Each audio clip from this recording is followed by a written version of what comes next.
Hello and welcome to another anime lore and theory video. I'm Shagok, your host, and today we are going to take a closer look at what Ainz Ooal Gown knows about Platinum Dragonlord after we have discussed what Platinum knows about players. But before we go on to take a closer look at any of this, let me quickly thank my Patreons for supporting this channel, and say my thanks to all users of the YouTube thanks function for making one-time donations.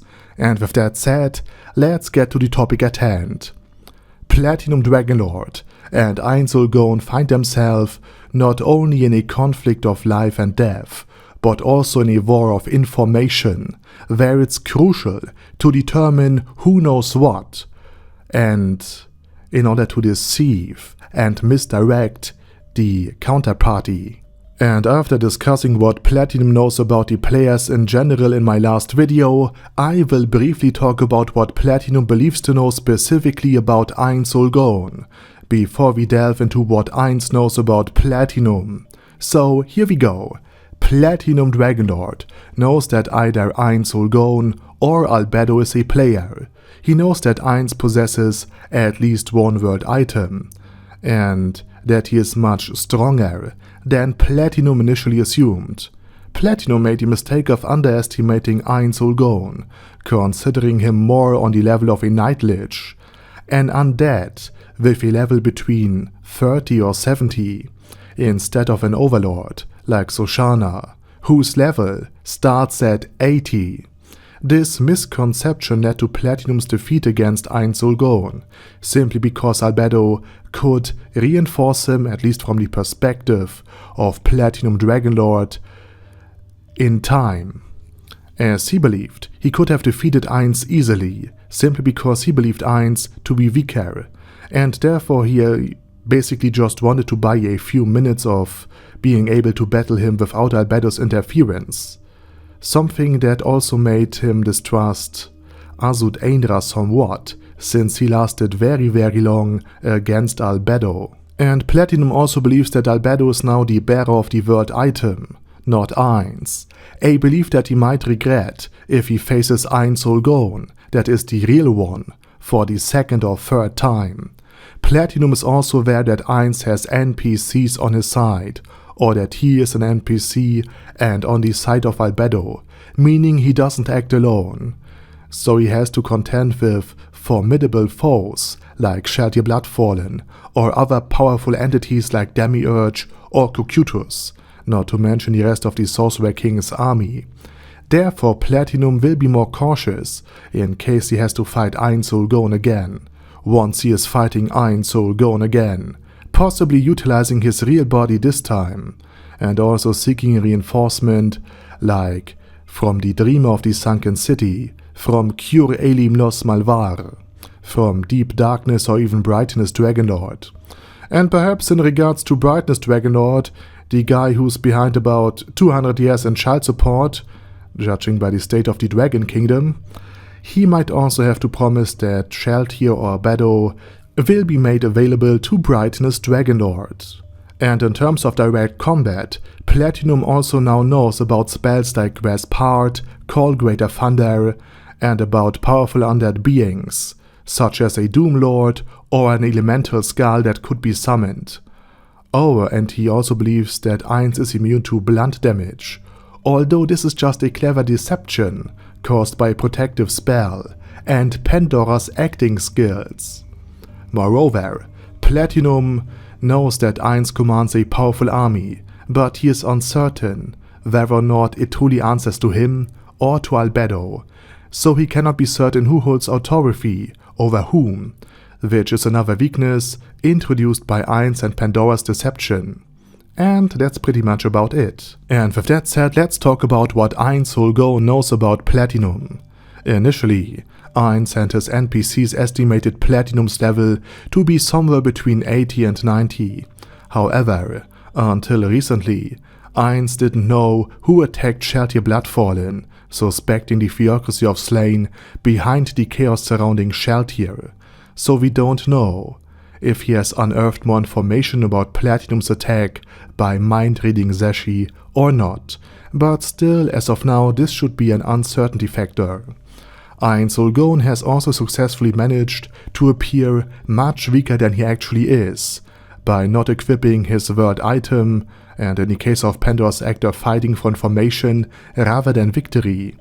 He, for example, did not buff the undead, or attempt to inflict maximum damage onto Platinum Dragonlord, or had a red orb with him, not to mention that Pandora's actor is about 20% weaker than the real Ainz Ooal Gown. And again, all of these factors make him seem much weaker than he actually is. So even if Platinum Dragonlord now assumes Ainz was much stronger than he expected, he still appears to underestimate him nonetheless.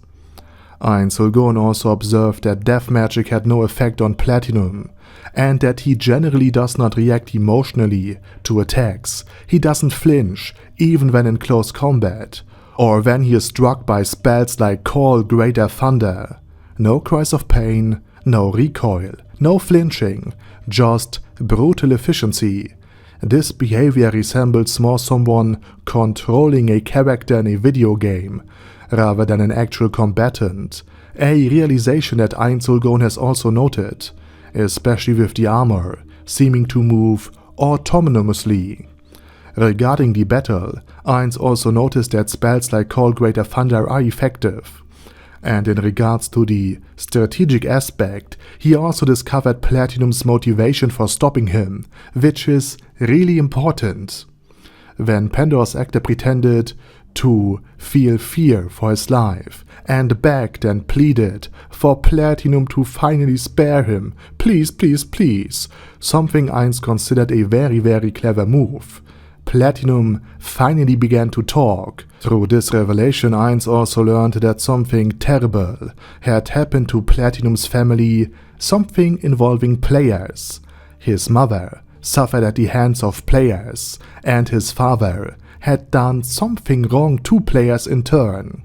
In other words, Ainz now knows a part of Platinum's family history and his motivation.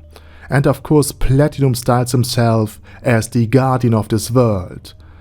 And Ainz does not believe that he is truly called Riku Aganea. I mean, Riku is, as far as I know, still afraid of lightning. All jokes aside, Ainz also observed that the armor of Platinum has a massive amount of hit points, and when he casts magic, that the armor doesn't consume MP, for it has none, but rather it casts spells by using hit points. And Ainz is also aware that the armor has the ability to heal itself, as evident by at least one healing spell, although Ainz does not know what fuels this healing spell. Additionally, Ainz knows that without a world item, he would be trapped within the world's separating barrier, and that this magic can be countered by world items. Ainz even tested this with his red orb, while observing the battle through the mirror of remote viewing. And the image immediately faded once he had briefly unequipped his red orb. In other words, Ainz now knows that world items are an effective counter against Platinum's magic, and since Platinum believes that Ainz doesn't have a world item, this provides a significant advantage for the overlord. Moving on to the strength of Platinum's armor, Ainz knows that the armor possesses various weapons, like a katana for slashing damage, or a hammer for blunt damage, and that these weapons seem to be part of the armor, and that they are similarly enchanted and controlled. Also, Platinum knows how to cast a buff to his armor and to his weapons. What's even more crucial is that Ainz knows there is someone behind this armor, and he lacks the information, who it is, and therefore he wants to lose to Platinum again, while in contrast Platinum believes that he underestimated Ainz in the first fight, but that he now knows about his strength, even though he still remains largely in the dark. In other words, even though Platinum has gleaned some information about Ainz's capabilities, and now has a rough idea how the undead overlord fights, he has not seen Ainz's full strength, or even witnessed how strong Pandora's actor fighting as Ainz could be. Meanwhile, Ainz intends to continue acting defensively to gather more information. The information advantage here is clearly in Ainz' favor. However, neither Ainz nor Platinum had been able to ascertain the exact location of the other.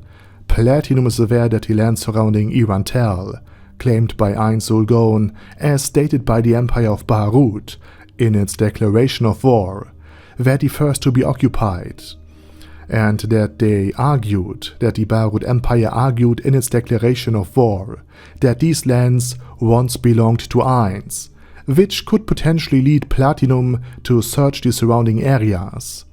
On the other hand, Ainz speculated that the floating city might be connected to players, indicating that both likely have a rough idea where the other one could be. And with that said, now it's your turn. Did I miss anything? Do you have an opinion about this fight and the video? Then please let me know down in the comment section. And while you type, I say thank you very much for watching and special thanks to Other Daddy Other, ASK, Bad Guy Yi, Bad Burrito 316, Beezer, Ben C, Brandon D, Chrissy, Crowley 0221, Sia, Crystal Prime, Dead Slime, Death is Mercy, Deathless Dragonlord, Demon Xenomorph 1987, Devin Downen, Ding Dong, Dragonlord Placido Saxophone, Duckwagon, Dunkler Krieger, Dystopia, Dystopia II, Enigmatic Unicorn, Feral Shivan, Guy with Dead Head, Hector Marino, Hoss, Huster, Jacob G, Jana B, Jason, J. Morris, Chromius, Kyle R, Lee K. Long, Legendarius, Lelouch Britannia with a Mustache, Lexus Fox, Lord Nishikian Rai, Lord Touch Me, Loverazor, Merovec, Mr. Shoes, Mr. Tweaker, Michael R, Michael Y, Nope, Oh Hell No, Normal Toad, O'Kill, Overlord General Gasper, Paddy Pantom, Personage, Primus 11, Rhinomere, Kione Karakos P, Shagox's Daddy, Shadow Lightning Wolf, Shrine Keeper, Super Tier Magic Batista Bomb, Supreme Cheese, Staris, Ted, Texas Deer, The Orc Warboss Rak Edsmashar, T.E. Wang, Vash Hawkeye, Vegito 27, Venture Fanatic, Wilhelm, Zenukai, and Zonegon. Thanks guys. Anyway, have a nice day, and I hope to see you all again soon on my next video.